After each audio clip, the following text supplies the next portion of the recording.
السلام علیکم طاہر سلمان۔ میں نے سوچا تاجکستان کے متعلق آپ کو بتا دوں۔ یہ جو سامنے ابھی مونومنٹ نظر آئے گا، یہ ہے اسماعیل احمد سومانی کا، جو کہ ان کی ڈائنیسٹی ہے، اور اس کو یہ اون کرتے ہیں سومن ایئر کے نام سے۔ ان کی ایئر لائن بھی ہے اور سومانی ان کی کرنسی کا نام بھی ہے، تو سوچا کیوں نہ آپ کو ان کے متعلق بتا دیا جائے۔ یہ اس دور کی بات ہے جب ہمارے خطے میں ہندو شاہی دور تھا، اور اس وقت تک محمود غزنوی صاحب ہمارے خطے میں نہیں آئے تھے۔ تو اس وقت 100 ایئر تک ان کی حکومت رہی ہے، اور بہت بڑے خطے پر یہ قابض رہے ہیں، اور ان کا خطہ سنٹرل ایشیا، ایران اور بحر عرب تک یہ پھیلے ہوئے تھے۔ ہمارے پشاور، سوات اور یہ تمام علاقے ان کے انڈر تھے، اور ان کی حکومت رہی ہے۔ احمد اسماعیل سومانی صاحب کے دور میں کلچر نے، اور انہوں نے ایران کو ایک نئی پہچان بھی دی، اور ان کی دور میں ایرانی کلچر اسلام کے اندر اس کی پینیٹریشن ہوئی ہے، اور یہ انفی سنی مسلمان تھے۔ اور اسی وجہ سے سنٹرل ایشیا میں ہم دیکھتے ہیں تو امام ابو حنیفہ کے بہت زیادہ مقلد ہیں۔ میں اگر کہوں کہ 90% کے لگ بھگ لوگ امام ابو حنیفہ سنی ان کے مقلد ہیں۔ تو انہی کے دور میں یہ سارا سب کچھ ہوا، اور انہوں نے ایران کو ایک نئی پہچان بھی دی۔ اس سے پہلے اسلام کے اندر ایرانی انفلوئنس نہیں تھا۔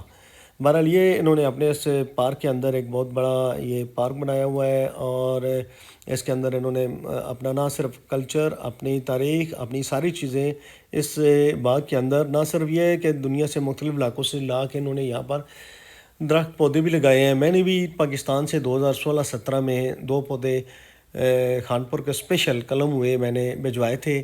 یہاں تو ابھی مجھے ملے نہیں ہیں، لیکن یہ کیونکہ وہ جو امبیسڈر صاحب ہیں وہ آج کل نیو یارک میں ہیں، تو ورنہ میں ان سے پوچھتا کہ آپ نے کہاں لگوائے ہیں۔ بہرحال یہ آپ تو جانتے ہیں کہ کوئی بھی چیز پیک پر پہنچتی ہے تو وہ ڈکلائن کی طرف چلی جاتی ہے۔ اس کے بعد سلجوق کا آگے، سلجوق کی وجہ سے یہ کمزور ہوئے، اور آہستہ آہستہ سلجوق نے اور دوسری اقوام نے ان پر غلبہ حاصل کیا، اور جو ان کی پیک تھا، جو ڈائنیسٹی تھی، وہ ڈکلائن ہو گئی۔ اور محمود غزنوی صاحب اس کے بعد جو ہے نا، انہوں نے ہندوستان پر حملے شروع کر دیے 977 اور آلموسٹ 1000 AD میں، اور جے پال کے ساتھ ان کی جنگیں ہوئیں۔ اسماعیل احمد سومانی صاحب 58 سال کی عمر میں ان کا انتقال ہوا، اور ان کی جو مزار ہے وہ بخارا میں، سمرقند، بخارا، یہ ازبکستان، یہ سارے علاقے ان کے کنٹرول میں تھے، اور اس کو اون کرتے ہیں یہ تاجکستان کے لوگ، اور ان کے نام سے بہت ساری چیزیں ہیں۔ بہت زبردست مونومنٹ بنے ہوئے ہیں تاجکستان میں، زبردست قسم کے کام ہو رہے ہیں، اور میں خود حیران ہو گیا ہوں کہ 2016 کے بعد یہاں بہت زیادہ ڈیولپمنٹ، اسٹرکچر بہت زیادہ بن گئے ہیں، اور بڑا ڈسپلن پہلے بھی تھا، اب بھی بہت زیادہ ڈسپلن ہے۔ یہ پرچم ہے جو 2016 میں جب میں آیا تھا، دنیا کا سب سے اونچا پرچم یہ تھا، یعنی کہ وہ تاجکستان کا جھنڈا تھا۔ بہرحال بہت ساری چیزیں ہیں۔ یہ ساتھ ایک دریا جا رہا ہے، اس کو بھی یہاں پکا کر رہے ہیں۔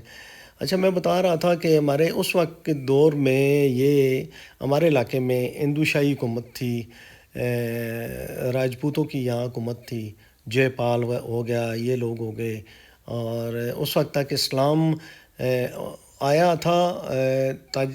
اولیاء کرام ہو سکتے ہیں جو تبلیغ کرنے والے لوگ ہیں، ان کے تھرو تو اس علاقے میں آ چکا تھا، لیکن یہ ہے کہ اسلاموں کی پریزنس نہیں تھی اتنی۔ تو یہ پہلا،